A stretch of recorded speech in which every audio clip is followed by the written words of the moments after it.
Añoranzas de electricistas, de Víctor Manuel Sánchez. La historia de los electricistas nos permite encontrar una trayectoria política de su presente.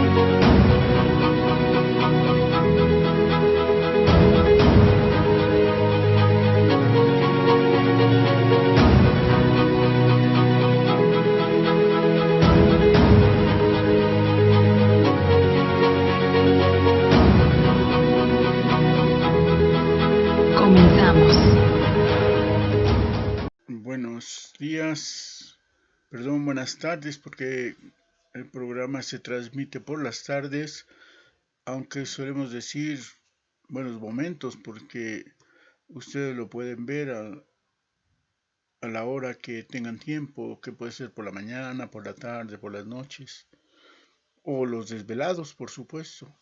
Estamos de nueva cuenta en este lunes de añoranzas de electricistas mexicanos, donde, como hemos insistido desde hace rato, y porque no puede ser de otra manera, más de 100 años de historia, de un proceso, de contar acerca de un sujeto, de un actor, de una fracción de clase, de la lucha de clases de los obreros en este país, y que por tanto debe de ser una lucha de clases contra el capitalismo, por supuesto, o con los avatares que el capitalismo mexicano le presenta a el Sindicato Mexicano de Electricistas, donde reconocemos que empezaron justamente en el proceso de la Revolución Mexicana, del cual fueron parte, donde podemos llegar a la conclusión indudable, inevitable, necesaria, que ha sido la Revolución Mexicana lo que les dio el momento preciso de poder surgir, de formarse. Lo habían hecho ya otros años anteriores, en 1906, en 1908, y no pudieron por motivos de la fuerte, pues si se quieren, represión, o por la falta de fuerza de conciencia de clase de sus antecesores, o quizá parte de ellos mismos, que no lograron consolidar, justamente porque faltaba un aire mucho más fuerte y delicado para formar esta conciencia de clase. En 1911 lo vuelven a intentar y no lo consiguen tampoco. Y llama la atención entonces, ya en 11 que está la revolución con Madero a la puerta, tocando, logrando pues una movilización nacional fuerte, que tampoco se consolidara, de tal manera que estas asociaciones que hubo fueron cortas. Y sin embargo, en 1914, y llama la atención quizá este mismo momento, en diciembre de 1914, es decir, con la llegada a la capital de las fuerzas zapatistas y villistas, esto llama mucho la atención. Podríamos decir que solo gracias a estas fuerzas, que no a Carranza, y esto es lo que llamaría la atención, es cuando logran formarse. Y bueno, es por esto que probablemente ahí sí podríamos decir que el proyecto nace sin un objetivo, como se dice ahora, de largo aliento. No es posible que ellos concibieran esta posibilidad, simplemente para su momento consolidaron su organización, y menos suponer que tan solo año y medio, en la huelga de 1916, tras el golpe fortísimo que les da eh, Carranza, ya sintiéndose presidente, ya sabiendo que está ganando la guerra, y que los electricistas lograran sobrepasar eh, este golpe tremendo que les dan. La muestra de fuerza por alguien que estaba forjando la revolución, por quien se decía el constitucionalista, además, no solo el revolucionario, sino que llamaba a retornar a los aires constitucionalistas, fuera quien los reprimiera. Entonces, es inconcebible para muchos de los obreros de la época, porque estaba el ambiente revolucionario justamente en su momento, y sin embargo les golpea tremendamente. ¿no? De tal manera que incluso deja en la cárcel a su secretario general como muestra para todo el movimiento obrero, pero en especial para los electricistas, de los límites, ¿no? El límite se llama la voluntad de Carranza, o si se quiere, la voluntad de la Revolución Mexicana, porque en eso se consolidaba el propio poder ejecutivo. Siempre se llamó el representante supremo de la revolución y del poder ejecutivo. Y sí, después se constituye en el presidente y es electo, pero sucede como con su constitución. Cuando convoca Carranza a la constitución, al Congreso Constituyente, solo van puros constitucionalistas, solo va puro carrancista. No permitió que ninguna fuerza, ningún intento de partido opositor, porque curiosamente hubo un grupo de electricistas que forman el Partido Obrero Socialista, ninguna fuerza opositor ganara una diputación, incluyendo este pequeño grupo que se formó. Entonces, por supuesto, era Carranza. Y a pesar de este golpe para desbaratarlos y destruirlos, regresaron. No tardaron mucho, ¿no? Ya para fines del 16 habían tenido una sesión y para septiembre del 17 ya estaban muy encarrilados, que vuelven a realizar de nueva cuenta, ya en un memorial, sin un convenio. Y por eso la historia del Sindicato Mexicano de Electricistas tiene que ser contada poco a poco, a gotas, y más cuando el tiempo que tenemos es corto, ¿no? Un día vamos a intentar a ver cuántas sesiones nos lleva a contar un proceso un poco más detallado para que sepamos cuánto tiempo nos llevaríamos. Podríamos escoger, por ejemplo, la discusión de la clínica 26, que me llama mucho la atención. Hace poco tiempo un compañero me decía que era el orgullo de la clínica 26, que era la gran conquista de Lesme, y yo le tuve que decir que no, que falso. Hoy sí, por supuesto, hoy en tiempos neoliberales lo que uno quisiera es regresar por la clínica 26, claro. Hoy, en medio de la gran crisis que ha provocado, eh, en principio, pues, eh, el cierre, la desaparición de Compañía de Luz con el decreto de extinción, sí, quizá pueda ser un gran logro, pero yo les comentaba a él que la clínica 26 no era un logro, sino una derrota. ¿Y por qué razón? Porque mientras la clínica que se tenía antes en Antonio Caso 45, una clínica hospital, muchos saben y reconocen que nacieron en Antonio Caso 45, hay muchos compañeros contemporáneos que han nacido ahí, hay algunos más jóvenes, pero ya grandes, que nacieron ahí, lo dicen con orgullo. Yo no he oído a alguna persona decir con orgullo que nació en la clínica 26. Hasta en eso podemos notar esa conciencia que pueden tener, esa conciencia social, o como se dice luego ahora, en el imaginario social de las personas. La clínica 26 no ha sido un orgullo haber nacido ahí, y sin embargo en Artes 45 sí, sí lo dicen. ¿Y qué pasaba ahí? Que la clínica era el pago completo por la empresa.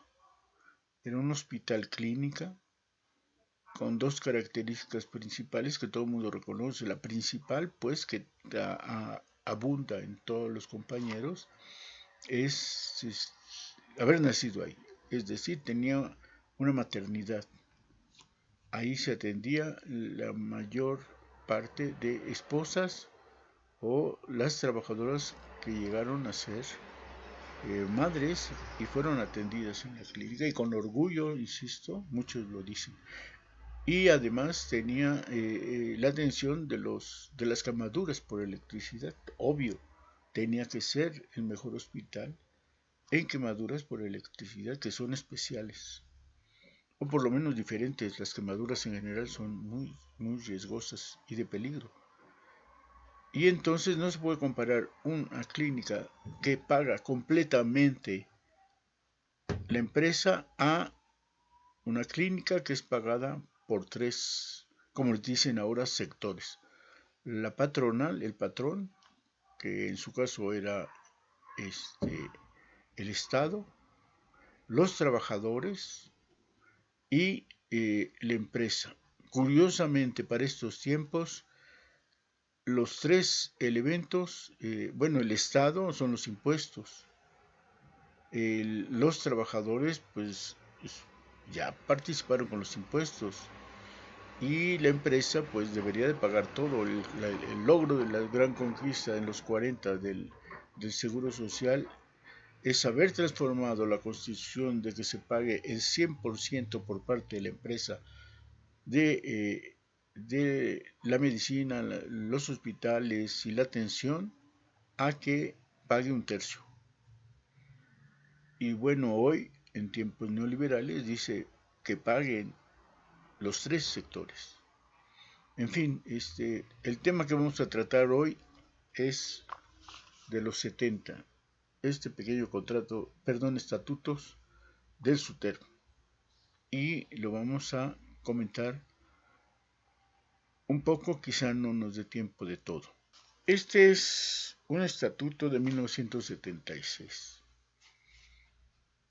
Y estos años de 1976 ya son precisamente el momento en que la tendencia democrática fue derrotada. Miren, es tan especial el asunto que por eso les digo que es muy complicado. Tendríamos, para tratar de no solo ver este asunto, sino verlo en su complejidad, porque todos los procesos sociales son complejos y muy difíciles de poderse explicar en una añoranza de electricistas. Tendríamos que hablar necesariamente de los años 70, del 72, de todo el proyecto que hubo a partir de 1966 o que surge al mismo tiempo que la nacionalización de la industria eléctrica en los años 60, surge una idea ya generalizada de que si ya la industria pertenece a la nación, porque se hablaba de esto, no del gobierno del Estado, sino de la nación, la industria eléctrica como propiedad de la nación mexicana. Quizá eso hacía esta ideología nacionalista revolucionaria de pensar en la nación y no de los poderes concretos. Quizá hubiera sido otro proyecto si se piensa más en el gobierno, y entonces al que hay que encauzar es el gobierno, porque la nación uno supone, ideologiza que es un proyecto más amplio, profundo, que lo que suele ser, ¿no? Entonces está la nacionalización, se ha dado, surge en ese momento con más fuerza dos sindicatos en el área que no corresponde al centro, porque el SME, como decimos, ya viene consolidado en ese momento de 50 años atrás. Y en ese sentido, la nacionalización significa precisamente unificar el sistema eléctrico nacional, porque ya está en una sola perspectiva, en un solo cuerpo, y hay que lograr integración específicamente con varias cosas, ¿no? especialmente pues, sonaba mucho la unificación de frecuencias y ven otro asunto que había que tratar. Bueno, surge el STER, el Sindicato de Trabajadores Electricistas de la República Mexicana, con motivo de unificarse todos los sindicatos, todas las divisiones que por cierto ya habíamos comentado eran producto del ESME, que estaban fuera del centro de la capital, de la zona central del país, y todos los pequeños sindicatos que habían creado una federación se consolidan a partir de la nacionalización en un sindicato, el Sindicato de Trabajadores de Electricistas de la República Mexicana, el STER. Y por su lado, como ya había surgido también, del lado de Comisión Federal de Electricidad había un sindicato, el Sindicato Nacional de Electricistas Similares y Conexos de la República Mexicana. Le llamaremos el Sindicato Nacional. Más el ESME. Entonces, en los años 60, en principio, estos dos sindicatos, el STER y el ESME, y luego solemos decir Galván y en este caso Palomino, y yo no sé por qué tenemos esa maña de personificar tanto las cosas que no registra precisamente como, por ejemplo, en el caso del ESME hubo un proceso constante de asambleas, de discusiones, de legislativas, para tratar de sacar dos proyectos, un proyecto nacional de contrato colectivo y un proyecto nacional de estatutos. Y termina uno diciendo Galván, Palomino en este caso. Es importante, sí, pero en tanto que consolida un proyecto que viene de las bases, en tanto que las legislativas de revisión de contrato, las legislativas de revisión de estatutos para los proyectos nacionales, son grupos de compañeros electricistas discutiendo. Y están proponiendo que se logre la unificación de los tres sindicatos. Para los 60 incluso, hubo una discusión de los tres, bueno, en los años 60 después, ¿no? Para los 66 y tantos, hubo discusión en los tres sindicatos, ¿no? Los últimos 2 años de López Mateos incluso hubo asambleas conjuntas y proyectos conjuntos y declaraciones conjuntas. Se da con la nacionalización, por cierto, esta participación. Y después, hacia 1900, a fines del sexenio de López Mateos, se lanza una convocatoria que se va a llamar el proyecto de 3 organizaciones, convenio tripartita, que son entre los que van a dar. El convenio tripartita da surgimiento al SUTER y también con el convenio cuatripartita.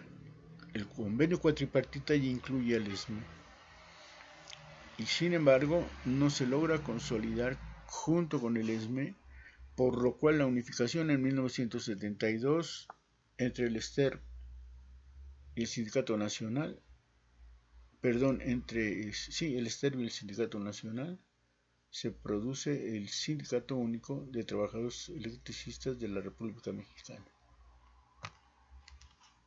Hay una lucha muy fuerte al interior del primer SUTER del 72, porque las fuerzas del Sindicato Nacional están, aunque hay un pacto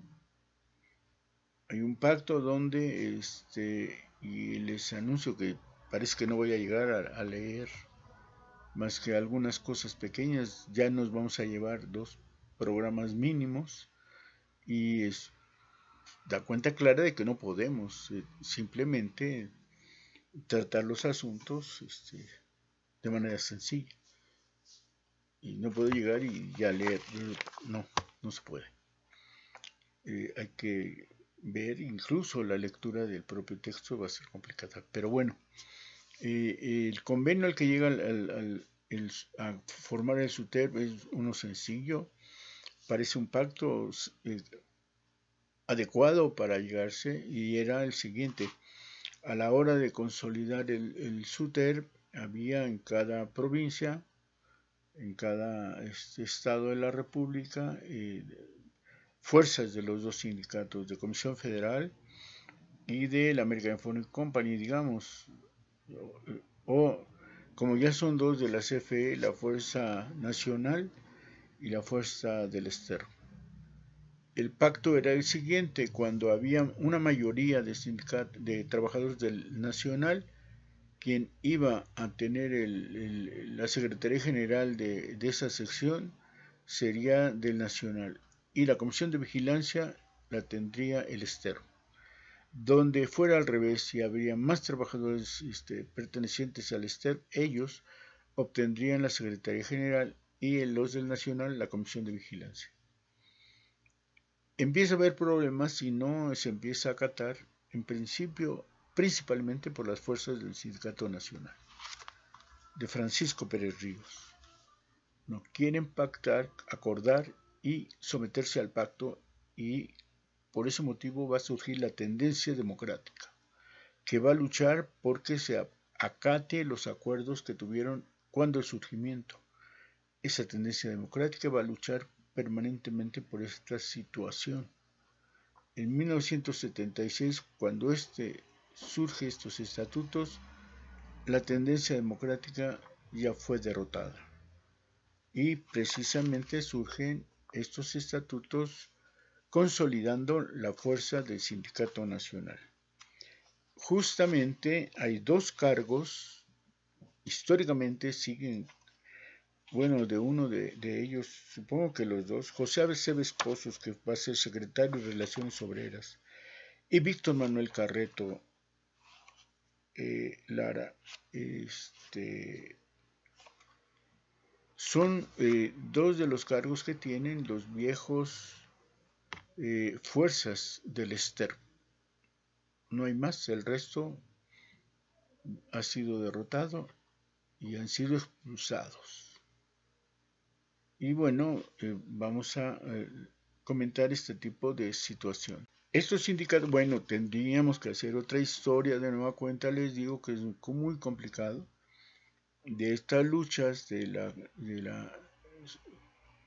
lo que sucedió con la corriente de la tendencia democrática, de las perspectivas que había, de la gran discusión que se tenía en los dos sindicatos, incluso del gran vínculo que hubo en momentos específicos con el Sindicato Mexicano de Electricistas, y de las grandes discusiones para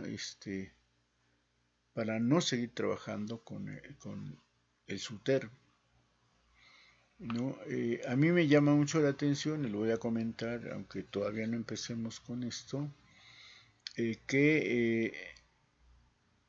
volvemos al punto, no se puede platicar, muy simplemente. Está el presidente Echeverría ya en el gobierno, y el ESME está tratando de consolidar un proyecto en principio de unificación, del cual tendríamos que detallar con calma por qué se va a arrepentir. Pero les comento esta curiosidad de la historia.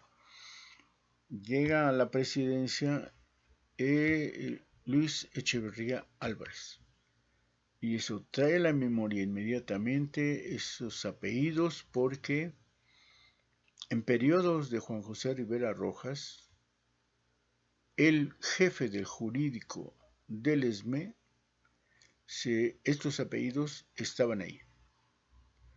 Echeverría Álvarez era el abogado principal del jurídico del ESME, el carácter y forma de su hermano, de Rodolfo.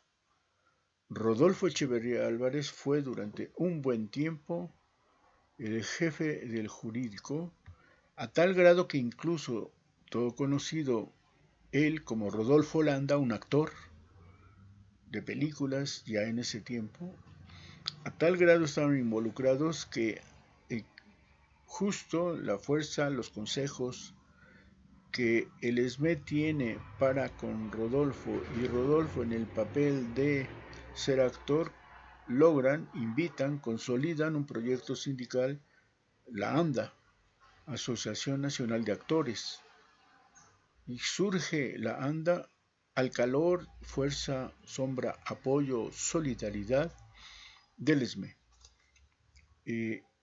Participan en las reuniones al lado del ESME con, por supuesto, los primeros secretarios generales que hubo, un Soler, Jorge Negrete,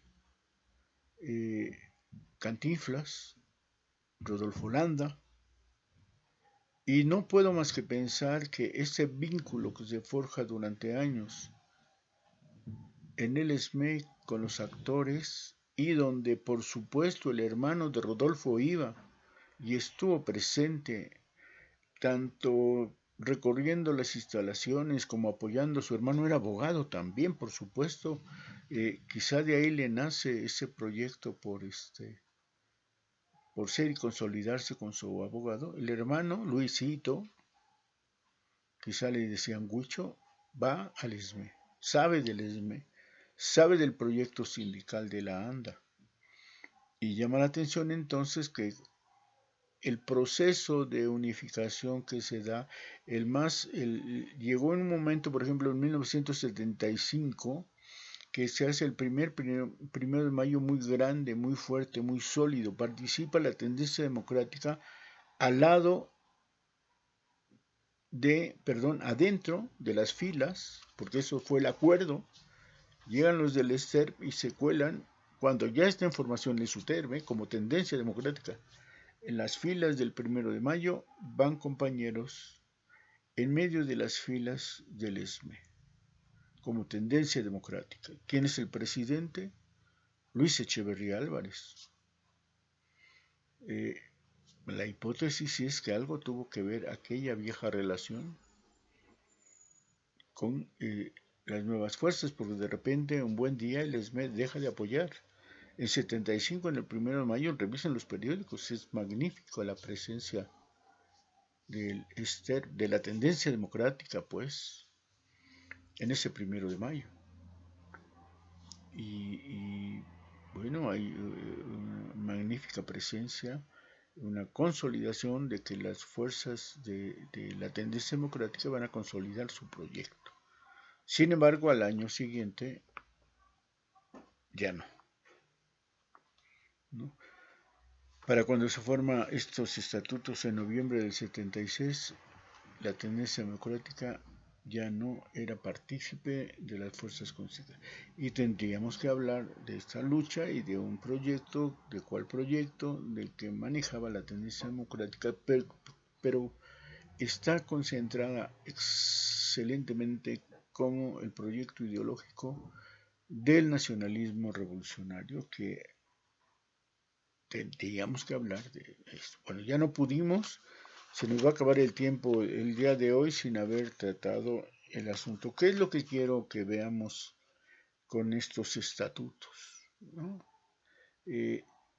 Si en estos estatutos está un proyecto de tal manera que ya diga que tiene que ser fiel, tiene que ser fiel primero al proyecto del gobierno, ¿no?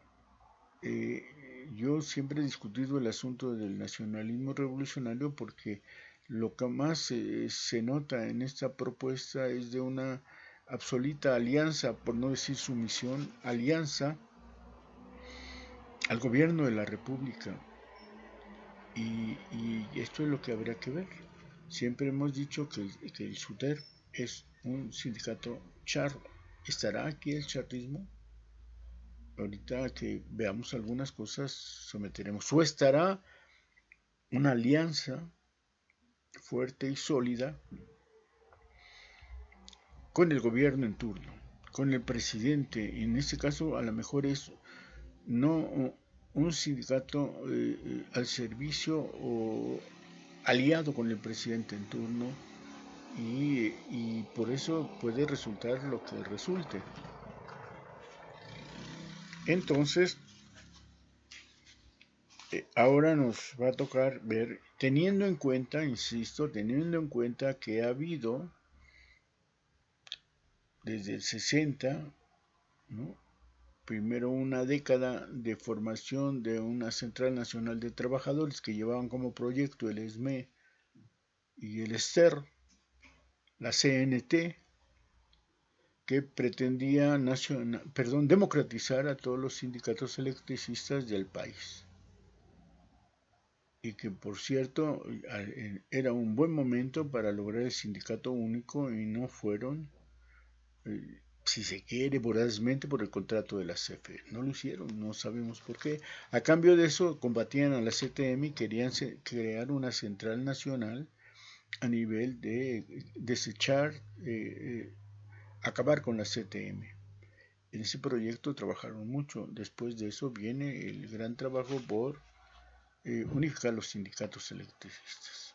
Entonces tenemos que tomar en cuenta que vienen de ese más de 10 años, de una década de luchas por la democracia sindical en todo el país, de la lucha que va a dar al interior del SUTER la tendencia democrática, que insisto, luego se dice de Galván, ¿no? O el charrismo de Pérez Ríos, cuando lo que tenemos que ver es la estructura y el funcionamiento de cada organización y sepamos que es el conjunto y no solo es estos dirigentes que están aquí, ¿no?